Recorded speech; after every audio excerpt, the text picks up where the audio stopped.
دايما في عاداتنا مع صحابنا بيبقى في ناس عاملين نفسهم حكام ودعاة، ويبتدوا يحكموا ويقولوا مين قريب من ربنا ومين بعيد عن ربنا، ومين ربنا بيحبه ومين ربنا ما بيحبوش.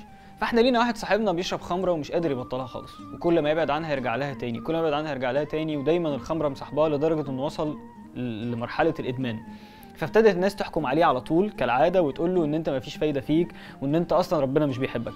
حصل نفس الموقف ده في عهد الصحابه.